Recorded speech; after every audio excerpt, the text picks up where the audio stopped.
ቤሊን እንግዲህ የጋብቻ ቀለበቱን አልቀበልም ብላ ቀለበቱን ወርራ ትጥለዋለች። እንዲሁም ደግሞ አቶ አምነን ራሱ ያስጥላታል። በጭራሽ ይሄ ነገር መሆን የለበትም ብሎ ያስቆማል ብለን ነበር የጠበቅነው። ነገር ግን እየጠበቅነው ሳይሆን ያልጠበቅነው ነገር ነው የሆነ። በተቃራኒው ቤሊን ቀለበቱን እሺ ብላ ባሩክን ተቀበለው። እንዲሁም ደግሞ የወደፊት አጋሯ እንዲሆን ስለፈለገች እሺ ብለዋለች። በዛ ሰው ሁሉ ፊት ማዋረድ ስላልፈለገች ተቀብለዋለች ማለት ነው። እናም በደስታ ጨፈሩ፣ በሉ፣ ዘለሉ፣ ጠጡ ወዘተ ጥሩ ጊዜ አሳለፉ።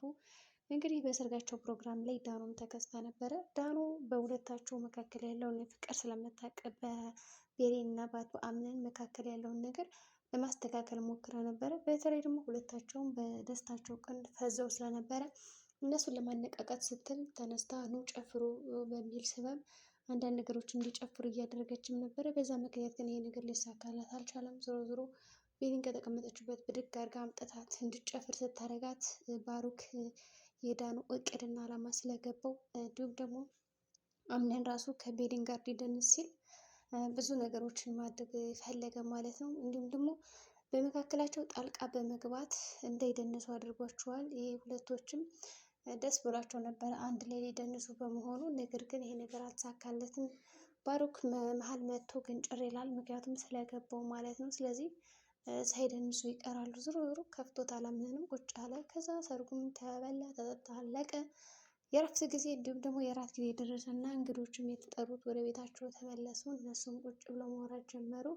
ነገር ግን በዚህ መካከል ማሪያ እና ባሩክ የወጥመድ መንገዳቸውን ዘርግተዋል። የበቀል መንገዳቸውን እንደ አዲስ ብለው ጀምረው ተስማምተዋል ማለት ነው። አላማሽ ምንድን ነው? አላማህ ምንድን ነው? የሚለውን ነገርም በደንብ ተነጋግረውበታል ማለት ነው። ቤሊን አላማዬ እሷና እሷን ማድረግ ነው፣ እሷን የኔ ብቻ ማድረግ ነው፣ የማንም ሰው ማድረግ አልፈልግም በሚል አቶ ባሩክ ይናገራል።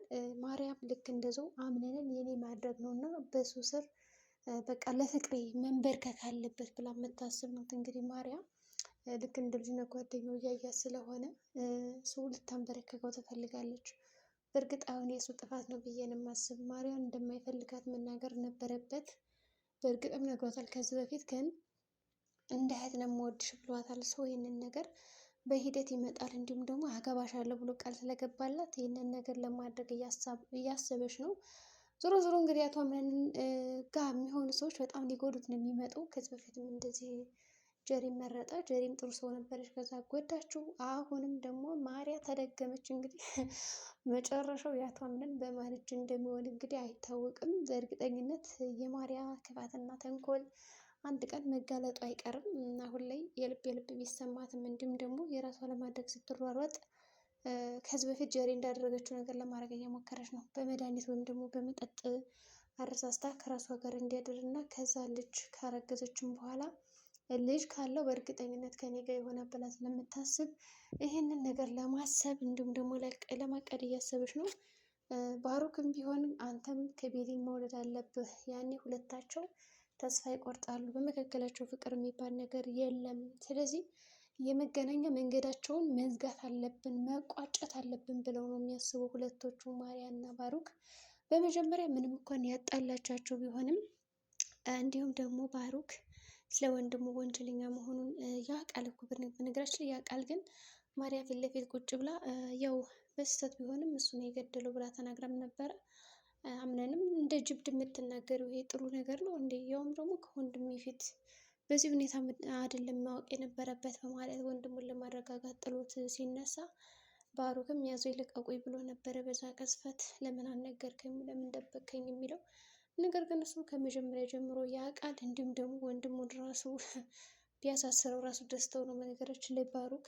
ዞሮ ዞሮ ወደ ውስጥ ሄዱና ያው ማርያም ከቤሊን ጋር ማውራት ጀመረች። በዚህ ሰርግ ደስተኛ አይደለሽም፣ ለምንድን ነው እንደዚህ አይነት ነገር የሚሰማኝ? የምትወጂው ሰው አለ ወይ? ከዚህ ቤት ነው ወይስ አይደለም የሚል ጥያቄም ጠይቃታለች ማለት ነው። እናም ቤሊን ምንድን ነው ያለችው?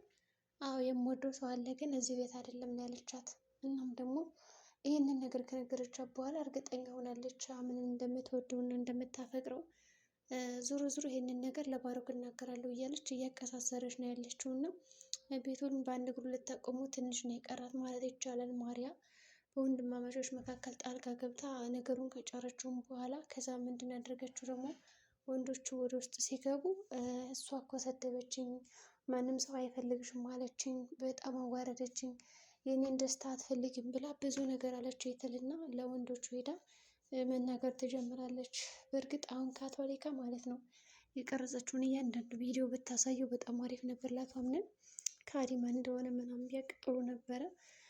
ግን ካታሊካ የምታሳየው አይመስልም።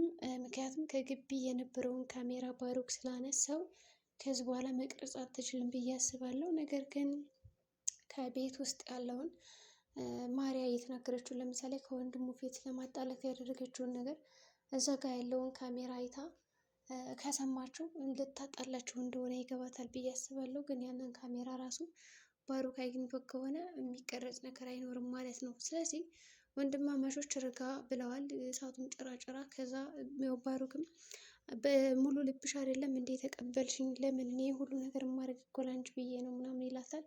እናም በጥፊ ራሱ ለመማታት ሞክሮ ግን አምነን ተከላክሎላታል ማለት ነው።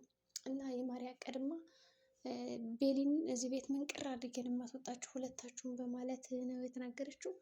በዚህም ምክንያት እኔ እዚህ ቤት መቆየት አልፈልግም ብላ ስትነግረው አምነን በጣም ነው የደነገጠው ማለት ነው። ከዛ ባሩክም ይህንን ነገር ነግረው እሷን ነው ይህን የምታምናት በማለት ትነግረዋለች ማለት ነው። ከዛ ባሩክም ሄደ። ሁላቸውም ወደ መኝታ ሄዱ። ብቻ የሰላም እንቅልፍ አላልተኙም ማለት ይቻላል። ጠዋት ላይ ሲነቁ ያው ሰላም ማውረድ አለብኝ ብላ ስላሰበች አዲስ ድራማን የጀመረችው ማርያ የማስመሰልን ጥግ ሁለቶቹ ተያይዘውታል። ባሩክም ማርያም እያስመሰሉ ነው ያሉት። ሁላቸውም የራሳቸውን ለማድረግ የተለያየ መንገዶችን ተጠቅመው ለማጥመድ እየሞከሩ ነው። እንግዲህ ወይ ቤሊን ወይ ደግሞ አቶ አምነን ነቅቶ ይህንን ወጥመድ ካላሸነፉ በስተቀር ማንም ሊደርስላቸው አይችልም። እና ሜርሲም መጣ ነበር እና የቤሊን ቀለበት እንዴት ነው የሳጠሩኝ በላችሁት እያለች ስትቆጣም ነበረ። እናት ዛህራም በሁለታቸው መካከል ሰላም እንዲያወዱ አድርጋ ቁርስ በልተዋል አብረው፣ ወንዶችም ለብቻ ሴቶችም ለብቻ። እንዲሁም አቶ አምነን እናት ዛህራ እዚህ ቤት ባትኖር በጣም ከባድ ነበር የሚሆንብኝ፣ ከእናቴ ቀጥላ ያለችኝ እሷ ናት በማለት ለባሩክ ሲነግረውም ነበረ። ነገር ግን ባሩክ ይህን አጋጣሚ ተጠቅሞ ደግሞ እሷን ለመጉዳት እንዳያስብ ያስፈራል። ዞሮ ዞሮ ከቤሊን ክፍል አላደርኩም ብሎ ነግሮታል። እሷ ስትፈልግ ነው አብሬ ማደር የምችለው እና እንግዳ ክፍል ያደርገው ብሎ ይነግረዋል። ከዛ ሁላቸውም ተደሞ ነበር የሚገርማቸው ነገር፣ ምክንያቱም አልጠበቁም እና እሺ ብለው ሄዱ። ከዛም እንደምንም አድርገው ነገሮችን ማበላሸት ማስተካከል ፈልገዋል ማለት ነው። ዞሮ ዞሮ ሁላቸውም ወደ ሾፒንግ ለመውጣት ሞክረው ተሰባስበው ወጥተዋል ጥንዶቹ። አሁን ማርያ ሱቅ ከሄደች በኋላ ምን ልታረጋት ትችላለች? በእርግጠኝነት በጣም የምታስቀናት ነው የሚሆን። ቤሊን ደግሞ በጣም የዋህ ከመሆኑ አንጻር ይቅርታ አስጠይቃት ራሷ አምናት እንግዲህ ከሾፒንግ ሂደዋል። ሲመለሱ ግን ምን እንደሚገጥማቸው አይታወቅም። በእርግጠኝነት አንድ ነገር ታረጋታለች ብዬ አስባለሁ ማርያም።